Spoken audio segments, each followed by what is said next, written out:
Hello, UK Crime Book Club. Told you it was fast. We used to get a 3-second countdown timer, and now we do not. So we have to be prepared and not pull in silly faces. I am absolutely thrilled, Tony Forder, to have you for our last interview of the year. We were scheduled earlier in the year, and we rescheduled. And we are here to talk about this gorgeous, gorgeous book, What Dies Inside Us. Have you got a copy with you? I do. You want me to show it? Well, I've got mine. It doesn't matter, but it's... There you go. What Dies Inside Us. Yeah. Yeah, I love the cover. Yeah, absolutely love the cover. So tell our lovely members a little bit about the book, and good luck, because writing these questions has been tricky. Okay, yeah, it's a bit of a minefield, having to try and leave out spoilers. Essentially, what we're looking at here is what I've been building to over the last few books, which is the last week or two of Jimmy Bliss's career with the police force. So I've been moving steadily forward since the Autumn Tree, really, a little bit here and there, Yeah. winding down his career. And here we come with what emerges to be two cases. The first of which is a homeless man reports witnessing a murder, only during the time he goes away to summon the police and the time they arrive, the body disappears. So there's a little bit of a debate as to what might have happened, and there's searches carried out, but nothing is found. Only 2 days later, the homeless man who reported the murder is found dead in the same spot. So that's really the main case, or should have been the main case for Bliss. What should have been a secondary case then appears when he's not really called in, but involved in a cuckooing incident. It leads someone into hospital, and there he finds out details about the cuckooing that anger him and interest him enough to want the case. Even though he's got a live case running, he wants to get to the bottom of that. So that's really where the book takes us, and that secondary story actually became more of a 50-50 split between the two of them, which I hadn't intended, but it interested me so much as I was writing it that I just thought, why not? Let's have it a little bit more even. It's his two last cases, well, as a detective anyway, and so I thought, yeah, that's how I'm going to do it. And it works really well because, as you say, generally, percentage-wise, they would be skewed a bit more. So you'd have a main story, like an A story and a B story, but actually it works really well, the structure of it. Well, I'm glad to hear you say it. I mean, I thought at the time that it might do, because I felt that I could keep the interest of the other one going enough, because it was such a different case to those he's usually involved in. That's saying something, Tony. Yeah, I know it's one of those that it unravels as you read, and more than what I've said, it's hard to say about it, because every so often there's something that occurs that I don't want to give away. But it was a case that interested me. It angered me while I was writing it. And I just felt, I actually felt it deserved more time. It's not that I gave anything of the other one away. I didn't. But when I came to write it, I thought, this is pretty well balanced. It seemed seamless. And so I felt, well, that's what I'm going to go with. I'm just chuckling because I know this is Donna, because it says, "Hell Sam, hey AJ." So I know that's what Donna calls you, AJ. Yeah. AJ, and she says that's supposed to be hello Sam, lol, not hell. No, I know. It just amused me. Sarah Blackburn has said hello as well, and Tony Millington. So hello everyone who's here so far. Thank you very much, and hello to everybody tuned in so far. You definitely didn't make this one easy for yourself. I mean, I do feel like the B case, as it were, because you had room to let it breathe, you can see how much effort went into that. Yeah. But the whole thing, you must have been tying yourself up in knots with this one. I was, indeed, I was. I I chatted over a couple of bits with Graham Bartlett. I mean, he's my advisor anyway, Yeah, and it was really only the beginning of both. Um, Once I had the beginning of both cases in my head, um, but as I say, I kind of knew the main case. I knew how that was going to pan out. I didn't know much about the other one. I just knew that I wanted to write it. mm, And it's one of those things you kind of get inspiration from what you've written. yeah, And I was just inspired to insert another bit here and another bit here, and I found myself getting involved with it. And I thought, well, if that's the aim. If I can be involved with it as I'm writing, hopefully the readers get involved with it. And it's such an agonizing case yeah. that I think it would be. It's hard to read, but I think it's like, you're drawn to it. It's like watching a train wreck in slow motion. Yeah, we were talking about this a little bit, and obviously I'm not going to say what, but before we came online, and yeah, you can't help but keep reading, even though it's so blooming awful. Yeah. That doesn't feel like a strong enough word to say, but when people read it, they'll know. We have greetings from Deb Day. Hello, lovely Deb. Oh, hello, Deb. You just mentioned Graham Bartlett, your police advisor, another lovely person. And I know that you've toyed a lot with how to move forward with Bliss. So when you were talking it over with Graham, did it confirm what you already thought you could do? Or was his advice, did that take you into a different direction?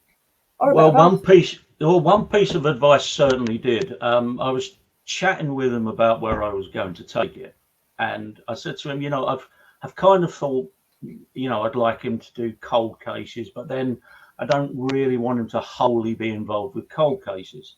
I said I'd still like him to be an investigator, but I wouldn't like him to be wholly doing that either. And while we were chatting, he happened to mention the fact that the police were using ex-detectives as senior investigating officers. And I hadn't realised that they could do that job out, as a staff member, because I thought that, that requires a lot of authority and a lot of command in order to do the SIO's job.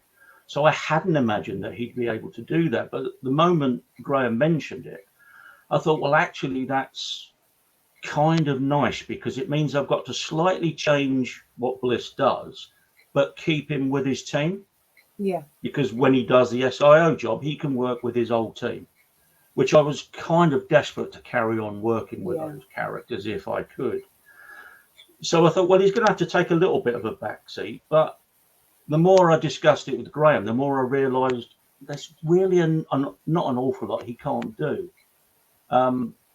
Pretty much he can't arrest anybody, but he could pretty much do everything he was doing before, because as a DI, he probably did more than he should have, in terms of sort of physically on the ground, going out and doing X, Y, Z.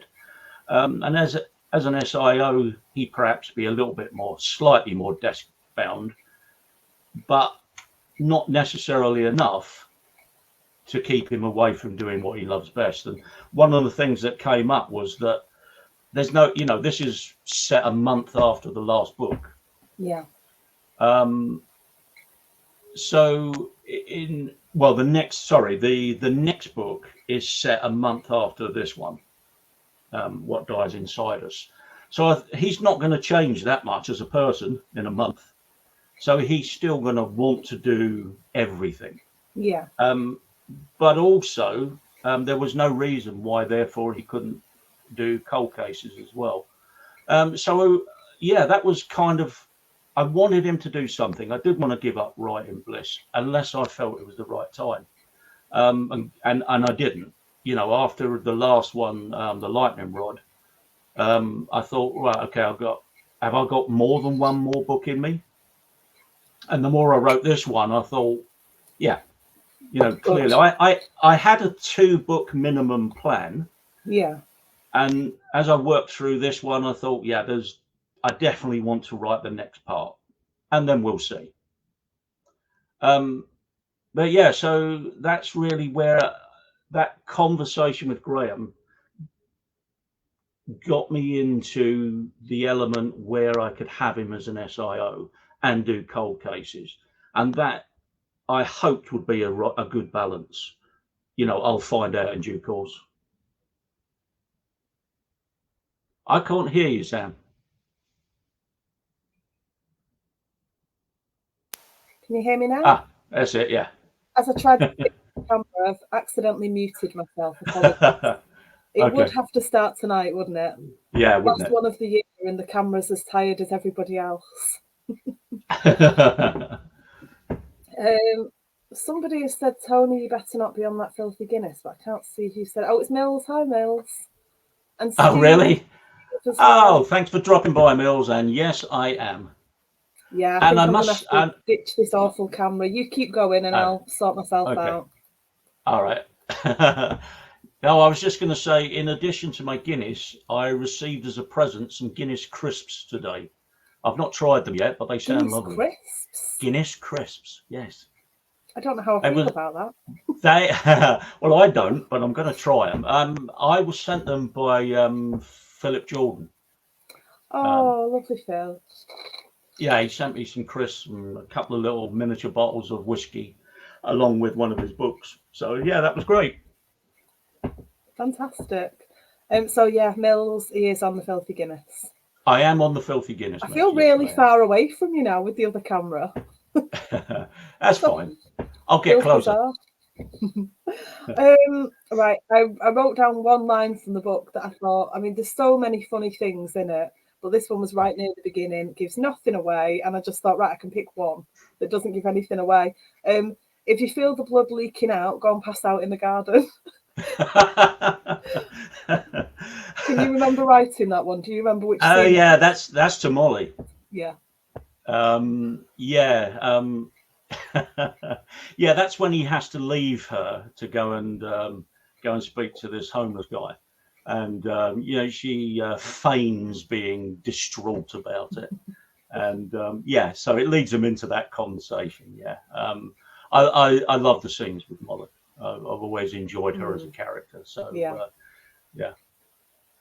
It was just a really nice moment, and there was the kind of the that she was I'm not gonna do it because no way is that being on camera after what happened to that poor newsreader. But she does the fist with the finger. Yeah. She unwinds it. Yeah, it just really amused me, the whole thing. I love that kind of that bond that you've created between them. Well, it's one of those things that when I write the two of them together, I imagine me and my daughter, because that's how we are. Complete and utter disdain for each other, and the worse the insult, the more we laugh. I mean that's who I imagine. I imagine that's me and her talking instead of Bliss and Molly. But she's one of those characters who, again, in my head she was going to appear briefly.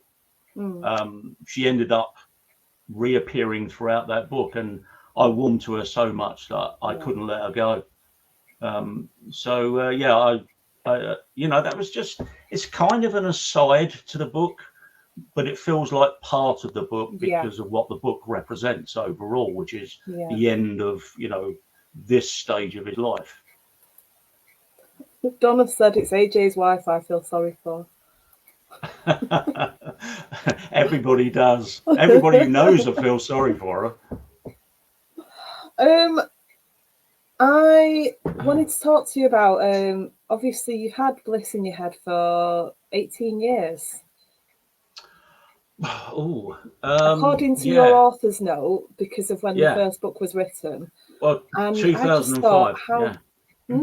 How you've talked about the idea of ending the books at some point.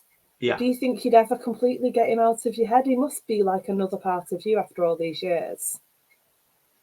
Increasingly so, yeah. I sometimes feel as though I don't really know which of us is who when I look in the mirror. But yeah, it will certainly be hard. But I think I don't know. I mean, some books, go into 20 plus, some series rather, and they don't get old. You know, I'd like to be able to do that, but then I'm getting old, so I don't know how many books I've physically got left in me. You know, I officially retire next year, but I won't be retiring, hopefully. I, I think the difference now is that after the last couple of years, which have been kind of unsteady to a certain degree, what I've done is kind of thrown away all my old plans. I had this 2-book plan, the end of this part of Bliss, the beginning of the next part, and I'll see during the writing of that how I feel.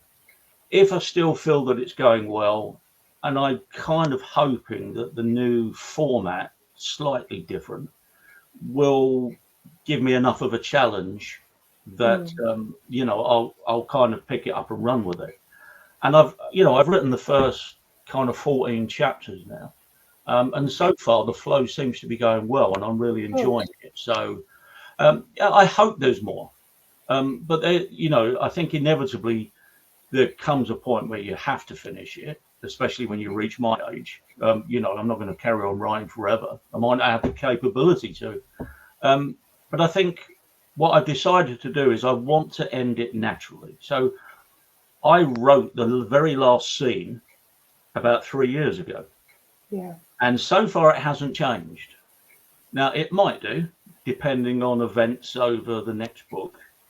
But I wrote what the scene I would most like to end with about 3 years ago. And I still have that in my head as the last scene.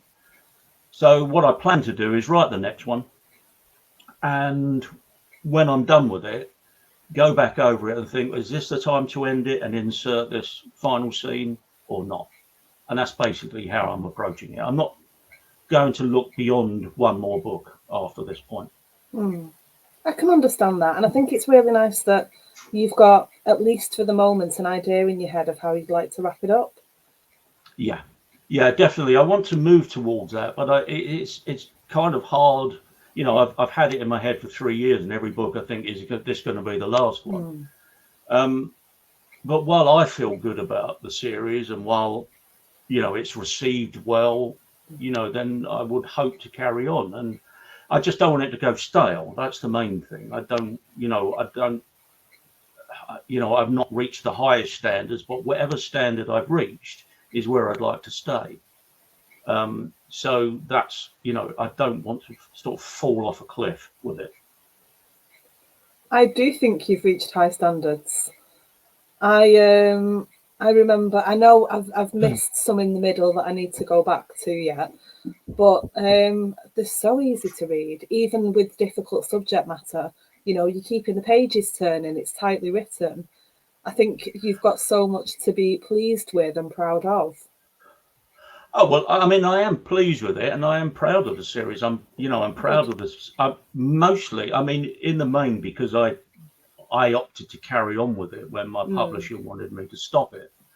You know, that was one of the main reasons why I left them, because I felt there was a lot more to say. There was a lot more to come. I didn't really feel that even after 5 books, I still felt I was learning and developing and, you know, changing the sort of character arc. And I kind of then planned to make certain changes as I went along. And I think just it keeps you a little bit fresh. Obviously, the storyline does, but introducing new characters, shifting aside some others, and character development is what I enjoy most. It's the part I enjoy most of the book. Yeah. The plotting and the complexities of it, and trying to keep people from knowing what I know until I want them to know it. It, you know, is difficult, but it's part and parcel of it, you know. But I don't enjoy that part. I just know I have to do it. Yeah. But yeah, I mean, I love working with characters, you know, especially the dialogue and stuff like that. You do make the dialogue look easy to write as well, which anyone who's ever tried knows it is not that simple. You make it look really good. Thank you. Somebody, it's Karen Cole. Hello, Karen. She says hello. She loves Jimmy's relationship with Molly. reminds her Oh, thank you. of how she was with her dad. It's so real. Oh, really? I Oh, well, love that's very that. nice. Yeah, well, as I say, I kind of feel my way that it's me and my daughter, so that's lovely to hear. Because I mean, I think the books can be so dark without the light-hearted Yeah, parts, and for me, the banter, the natural banter that you get between people, can often be the difference. yeah. Just those moments of light relief take you away from the darkness of the stories. Is there, this is might be too difficult a question off the top of your head, but is Mhm. there anything in particular in any of the books where it's been a funny scene that you are particularly pleased with? Anything that kind of still comes back to you and makes you chuckle? Yeah, there's one. If we're talking a scene rather than a line, Both, either, whatever you want. uh, well, well, I mean, I suppose one of my favourite lines was when they were talking about Bliss's age, and he spoke about his dry and dusty ball sack. Uh, Oh, um, I asked. you did ask. I did ask. That was one of my favourite lines. One of my favourite scenes was when Penny set him up um, with someone with a physio who was working on his back, and she knew the physio, and she set him up for the physio to ask him if he wanted a happy ending. And as Bliss was trying to extricate himself from the situation, was when Penny and a few others burst into the room and started laughing at him. But I loved that scene because it kind of came to me to write, and I thought, I don't know if I can make it work. But once I'd written it, it didn't feel forced, it felt natural. So and for me, those are the scenes that work best, the ones that just come about naturally. Lucky for Penny that he didn't say yes, because that could have been a very Well, different situation to walk yes, into. absolutely, and he did question her about that, kind of, well, what if I'd said yes to it? And then she kind of thought, perhaps that wasn't a good thing to do. But Yeah, no, that's one of maybe a my bit too favorites now. far, but so funny. Absolutely so funny. Somebody said they knew it would be that line. That's Karen. Oh, really? And Donna said that line and that scene were both my first thoughts. Yeah, I mean, I've mentioned it before because I actually mentioned it in my acknowledgements at one point. Um, that line, it kind of comes back. I think it was Donna who said that I seem to have this thing with that area of the body, and I kind of realise I do reference them quite a lot, and I don't really know why that is because I think We all I have don't know whether special you interests. I don't know whether you mentioned it. I think you might have done at the time when we spoke about the Huntsman. Mm. Was the fact that he was asked about? He mentioned two names, and DC Laney said to him, "I hope that's not what you name your testicles." Yeah, I do believe we have discussed that. Yeah. I think I'm pretty sure you asked me that question. Yeah. So yeah, that area seems to fascinate me, and I don't really know why. Each to their own. Why on earth not? Yeah, So absolutely. obviously, writing Bliss for a long time, veering off, like you say, Chase and Laney, Yeah. 15 Coffins. There's various different things that you've done. Yeah. How do you feel that you've changed as a writer over the years? Oh, I feel more of a complete writer now. It's like you have all the ingredients, but you kind of don't use them properly at first. And I didn't really feel that I kind of hit my straps with Bliss until book 3, If Fear Wins. I kind of felt that was more of a complete novel than the previous two, that it had Okay. a better mixture than the other two did.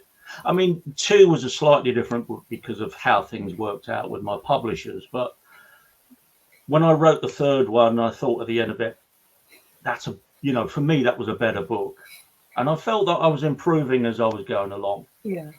How I've changed, I think, is mostly in the introduction of new characters and exploring those characters, not necessarily with deep background, but just selecting the right things to introduce about them so that you get a feeling for the character rather than being bombarded. And I feel as though I've honed that probably better than other things. But as always, I just come back to character development. I work hard on the characters, and I work especially hard on the dialogue, because I think dialogue can reveal so much about people. Yeah, absolutely. And it's interesting that you see the your ability to create characters and make them stand out in so few words, because if you weren't as good at that as you are, this book wouldn't have worked, because there's a lot of characters, but it doesn't feel overwhelmingly like a lot of characters as you read. You know, you kind of put one bit out of your head because you're on this bit, and you can kind of focus on where you are, and that takes a lot of skill.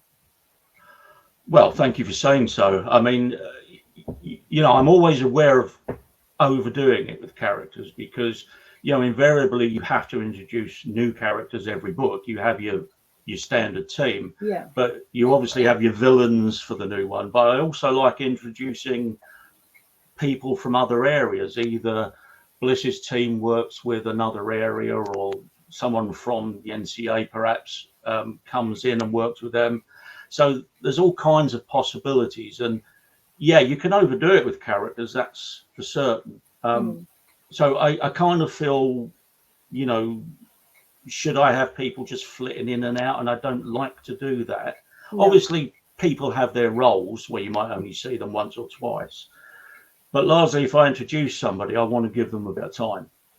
And so I'm conscious of the fact that if you give background on all your characters, your book's going to be, you know, 1,000 pages long. So it's I think that's one of the other things that I've learned as I've gone along, is to try and say more with fewer words. So there's a conversation going on in the chat here. All right, so Tony Millington's downloaded 10 and 11 to start next year. All right, great. So that's a good one. Thank you, Tony. Donna's saying she spoke to you for over an hour, and I'm sorry to whichever one of my children is about to hear me say this. I can hear somebody in the background. And we didn't discuss testicles once. What are you like, Sam? And then Tony's told Donna that she asked the wrong questions. I wasn't aware that that's what I was aiming for, but you know. No, I mean, yeah, invariably. You last time we spoke, that's where you went. So you know, too many jokes. Somebody said, pretty sure the Blissettes would happily read 1,000 pages of Bliss. That's Donna. Absolutely. Yeah, well, yeah, I'm not so sure about that. I mean, you know, I mean, my books usually average about just over 100,000 words, and that's telling two different stories, at least two threads coming together at the end. You know, so I think that's why my DS Chase books are a little bit shorter, because they only follow generally one story. There might be various threads in that one story, but it's one major story. Yeah. So that would be the difference, really. Yeah. Two things that are really random that I also wrote down while I was reading. One, you have a drink while I'm going on. One, there's a line about ANPR cameras being rarer than people think, which I thought was really interesting. So I Googled it, because I thought I probably have like an idea in my head of how many I think there'll be. I wonder how close I am. I did not expect the answer to be 11,000 in England. Right. Did you think it'd be more or less? More, loads more. Yeah. Well, because we see all kinds of cameras when we're traveling on roads. Yeah. But ANPR cameras are much more spread, as I say. I mean, I kind of, there was in Darker Days to Come, I kind of mentioned they were trying to plot the journey of somebody, and they realized that there was this blank space that they must have gone through that weren't covered by ANPR. I mean, there's obviously you've got your normal CCTV and your road cameras and all that kind of thing to hook into. But yeah, ANPR is, obviously cars have them and can check them as they go past automatically. But the roadside cameras, I was surprised as well how few there are. Yeah. Comparatively. The other thing was, and it's just that I've never given this any thought at all, because we still see it on TV. Right. Never occurred to me that lineups probably aren't really used anymore. And then I read the line in your book and I thought, oh, well, that sounds kind of obvious in a way, but at the same time, never given it any thought. Well, I probably hadn't until I sort of kind of thought to, about that. And, I kind of enjoy research. So it was one of those things I thought, well, even if it's only a kind of brief thing, let's get it right. Yeah. And so I did look into it, and more and more, if not, I mean, I don't know the exact facts because you can't get them, but more and more they're going, sort of by, video camera and things like that, rather than, bringing in 2 or 3 members of staff and pulling someone in off the street and all that kind of thing. Yeah, I think those days, I think, are long gone. I wonder if it's the same all over the world or if that's more kind of UK and Europe. I don't know. I should imagine people have moved on. Yeah. Frankly, I mean, I think, we get a lot of stuff off of TV that doesn't actually happen. Yeah, that's what I was thinking, that there must be so many things that we all assume are accurate that are on TV. Yeah. And, police advisors and authors alike must be tearing the hair out. That's not how it works. Yeah. I mean, there are shortcuts that you have to take and there are shortcuts you shouldn't take. And, as I've always said to people, first and foremost, we write fiction. So you must be allowed a certain amount of leeway. But then if you're writing a procedural, I figure you've got to have the as much authenticity as you can. And if you want to dodge around a few corners, then as long as it's feasible. And, whenever I have a conversation with Graham, it's usually that I have an idea of something that I want to do or have even written. And then I think, is that feasible? I keep asking myself that question. Often I find that it's not just feasible, it's practice. But sometimes it's, you kind of stretch a few truths. Sarah Blackburn has asked, who do you see as the actor for the main character? So if you must have been asked this before. So have you kind of got an idea in your head now? Well, I didn't start off with an idea. I had an idea of what he looked like, but didn't picture him as somebody because I didn't want to be distracted by that person. So I deliberately kind of kept myself away from that. But then I made the mistake of having a character who refers to him as Ray when she sees him because she thinks he looks like the actor Ray Winstone. Right, okay.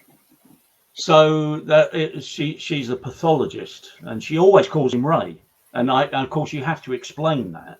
And then I thought, I'm sorry, I'm back to testicles. Well, I've dropped a bollock there. Because now I might have people seeing Ray Winstone. But actually the actor that I kind of think would do the trick is someone you might not immediately think is right. And his name's Sean Pertwee. I don't know if you know him. Name's familiar, so but I'm going to do a quick Google while you're talking. Well, he was in Elementary, and he played Inspector Lestrade, who was a London copper. And he looked and sounded in that show how I imagined Bliss might look and sound. So, I've kind of referred to him ever since. And I think, there are some photos you would think no, but there are quite a few photos on Google where you look at him and you think, I still think, he's kind of probably, I don't know how old he is, but he kind of looks the right age. Ray Winston's far too old now. And a bit too fat as well, I might say. It's not. Oh, it's 59. It's 59. Oh, right. Well, spot on then, really. Yeah. Yeah. I mean, yeah, it really works. I mean, not it's ever going to happen, but I don't see him now. But if people ask, he's the first one I always go to now, because having seen him in Elementary, I just thought, yeah. I mean, and someone else said to me, I'm sure I saw Jimmy Bliss the other day on TV, and it was Sean Pertwee in that role. That's really interesting. That's weird, isn't it? I am absolutely dreadful at putting actors' names to faces. Always have been. It could be a massive actor that I've known about all my life, and I've seen pictures and I've seen names, but haven't known they were the same person. I'm dreadful at it. So this one's Steve. It says, interesting. People will believe so much when on TV, but if it's in a book, then authenticity becomes much more important, at least with crime readers. And you must get that a lot, because it's a conversation I have an awful lot. Oh, it's absolutely true. I learnt my lesson quite a while ago. And of course, people can be 100% wrong. Yeah. And that's if people query certain things, and if they send me an email, or if they send me a message, and a lot of people have asked me, why did this happen and why did that happen and would that normally happen, and I explain it away. But yeah, I mean, I've had people pull me up on things that they were 100% wrong with, but if they do it face to face or through email or messenger, then I can reply, I can respond. But if it's just left in a review on Amazon, you got no way of pulling that back, even if they're 100% wrong. So but yeah, I mean, people are interested, and I'm grateful that they're interested. If someone asks me a question, I'll happily explain it. And there's things that they evidently aren't aware of that I might not have been aware of until I started writing that scene.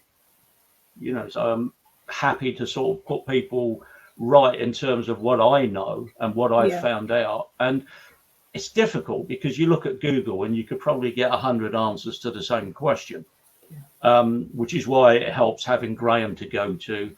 But I always try and find a specialist somewhere, even if it's a tiny little thing. I wrote a book where in one scene there was a metal detector used.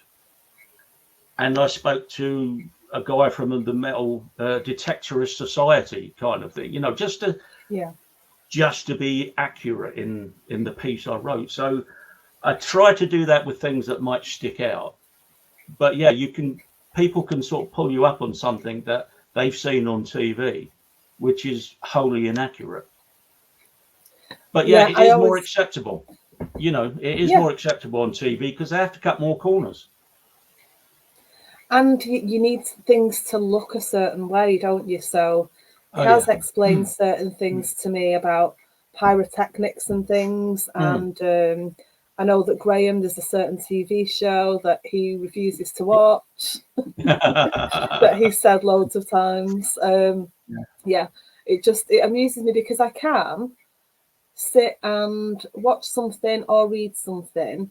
As long as I'm doing it as a reader and not for work, I can sit and just enjoy whatever I'm watching and not overthink it too much, unless it's really, really bad. If it's like really, really off, I can understand it being annoying, but the rest of the time I'll just sit back and enjoy what's happening. But I do, because I mean, I treat them as two separate mediums, which they are. I mean, a TV cop show is meant to entertain and inform at times, but its overall purpose isn't really to inform. You've got your true crime documentaries for that.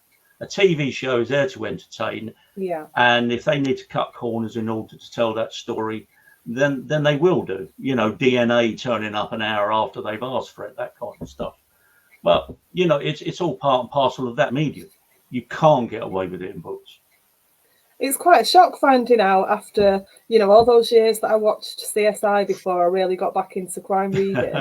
Yeah. And you realise just how much of it is absolute nonsense. But you don't really care Oh, in the yeah. moment because you don't want to No. wait 3 weeks for the DNA No. unless And- it's part of the plot.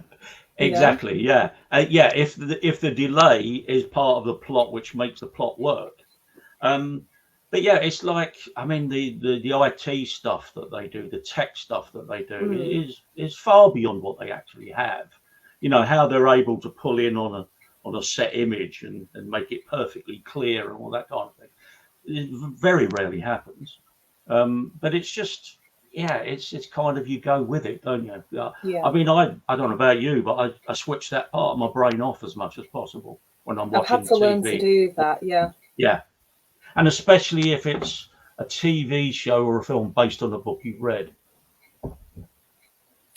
Yeah, I find, I don't know about you and everybody else, and we've got some more comments that I'll go to in a second as well. Okay. But I find that if I didn't know there was a book of the film or the TV show and I watch the thing, then I can't read the book. I have to do it the other way around because Yeah. unless it kind of, I don't know, grabs me in a different way straight away, all I can see is the characters from the TV, all I can hear is their voices, and I find it really distracting. It's kind of, it just completely overtakes everything. But if I read the book first, then I'm good. Yeah, I'm pretty much the same. Because I can detach myself between the book and what follows. But like you, I can't do it the other way around. Yeah. Because, you do have too much imagery in your head, particularly the characters. And if they don't match, it doesn't, I don't think it really matters when you go the other way. Some people hate it. I mean, it does matter in some circumstances. And, we won't mention Reacher. But, I just did. I knew exactly what you were going to say. Everybody here knows what you were going to say. Of course. But yeah, I mean, sometimes it can go so badly wrong that you can't cope with it. But there are other occasions when, for me, my favourite character, as I've said many times, is Harry Bosch. And I've read all of the Harry Bosch books. And when the Bosch series came on, I knew it was going to be different. I knew some of the characters were going to be different. Yeah. But it didn't matter to me. And it's never mattered to me because I have been able to switch off. But some people go absolutely apoplectic at the changes. And I just think, well, that ruins it for you. I mean, maybe you can't separate it, but try it. Some people refuse to actually watch the show because they've heard it's different. And I don't really get that. That wouldn't stop me watching the show because I'm always interested to see the differences between the book and the screen adaptation. So that always really interests me. But I know some people don't like it if something changes. So, for example, I can't think off the top of my head what the book's called, but I wouldn't say it anyway because it'd be cool for somebody. But there was a book that I thought was absolutely brilliant, but I hated the ending. I thought the ending was too convenient. And I didn't like it. Because, without a good ending, you've not got anything. It doesn't matter how good it all is, that ending makes or breaks the book. But the film version was how I pictured it would have worked better in the book. Oh, okay. So, but that's only really happened that one time that I can think of. But I don't like convenient stuff. Oh, no, I think if the changes, I think you can get away with minor changes. Or if it's a complete reshoot. It depends if it's meant to follow a story. So for me, what the Bosch series got right was that they kind of did a mashup of several books for each series. So it didn't follow one book. And that's what I enjoyed about it because anything could happen. And you kind of thought, I remember what book that was in.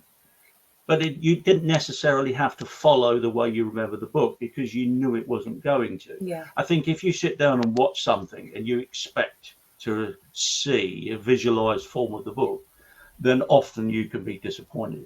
Yeah. Yeah, absolutely. Malcolm Hollindrake says good evening. He's had Hi, rum. Malcolm. So you're on the you're on the Guinness. I'm on the lager in a mug that one of my wonderful friends sent me. That was very tasteful. Which says, although the voices aren't real, they've got some pretty good ideas. I'd have to agree with that. Yeah, it's my favourite mug.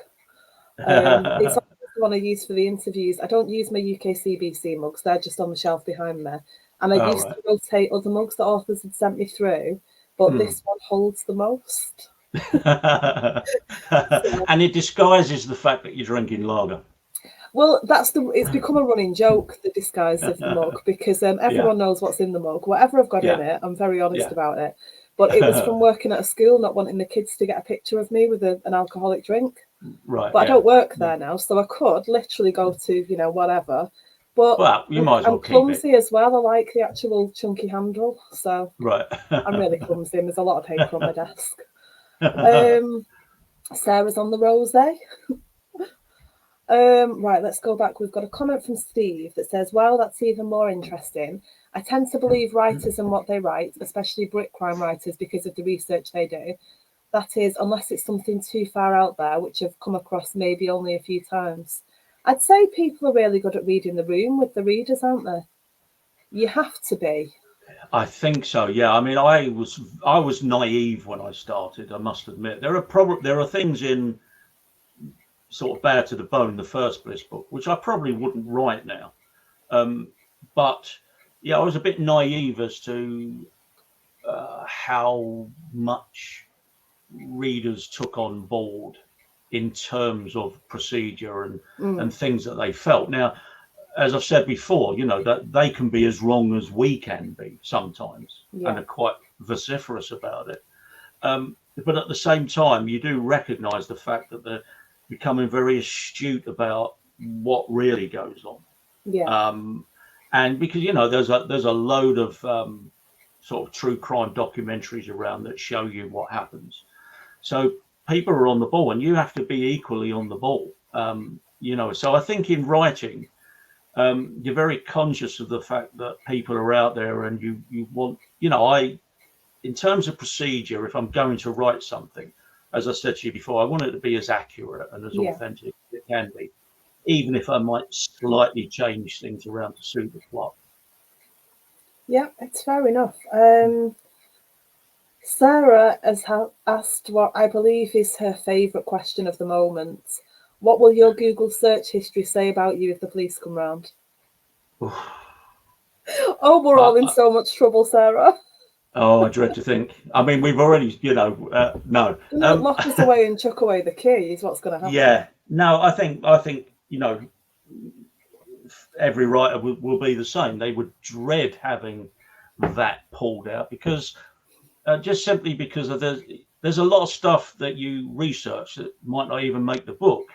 So then you really are in trouble because you can't even point to your book and say, look, I was researching for that.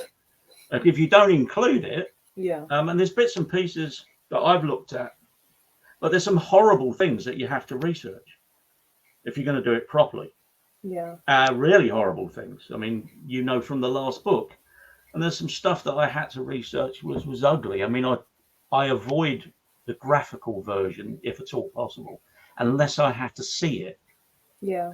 So if I have to see the effects of something. There's one of your scenes in another book that I am never going to unsee, and it haunts me to this day, and I'm not going to, you know what it is, and anyone who's ever read the first Lane and Chasey, The Predators. Oh, the Huntsman. Huntsman, thank you. Yeah. Oh, yes. The second one. That's awful. Yeah. I can't even, I can't ever unread that. Can't ever unsee it in my head. Well, at least it made an impact. Oh, it did that. It absolutely did make an impact. Yeah. But the smallest things can. I mean, in my very first novel, Degrees of Darkness, I had a scene that involved spoiled milk.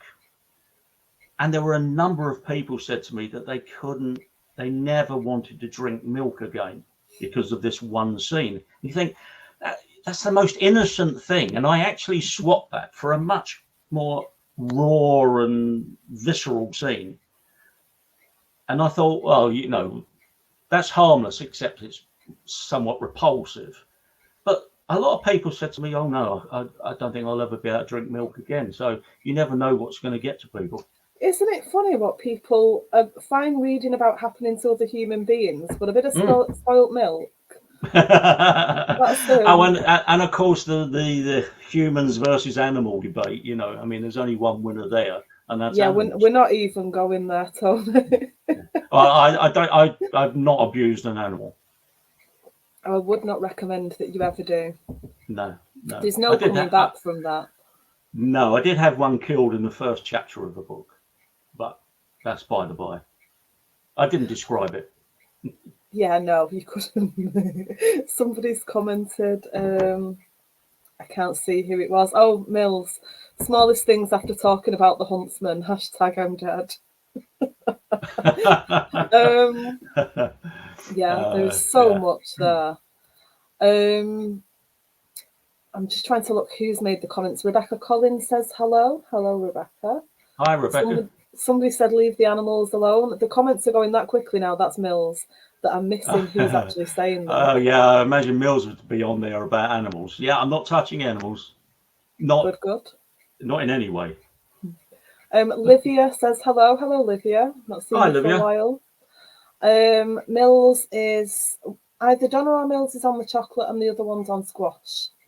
So everyone's having something different to drink tonight. All right, okay. Well, we always say, bring a soft drink, bring some festive fizz, whatever. Just come and put your feet up and see what's going on. We've only got 5 minutes left. Oh, okay, he's not going to. Okay. He's leaving the animals alone, everyone. It's fine. Yeah. Absolutely. I'm killing no animals. Good. Glad to hear it. As I say, 5 minutes left. So, what has there been a highlight of the year for you as an author? I normally ask kind of, memorable moments since becoming an author, but we've already done that. So I'm wondering what's gone well in the last year or two. Yeah, I mean, personally, it's not been a great year. But in terms of writing, I'm glad to have got 2 books out there. I've got Predators out there early in the year. But I think it has to be this new, the latest book, really. It's being happy with where I've taken Bliss, because I was worried going into this book that it wouldn't work, that I wouldn't be satisfied with where I'd taken him. And it's kind of a mixture of thinking that I've done him justice in this last book. Yeah. Except it's not the last book. It's only the last book with him as a serving police officer. And I'm happy that the way forward is kind of cemented in my mind. So I know where I'm going. Just overall, I was really, it's the first book I can honestly say, other than The Autumn Tree, that when I finished, I thought, I actually like that. Because normally I'm my fiercest critic. But when I was finished, I kind of wanted to pick holes in it. But I thought, no, I'm happy with it.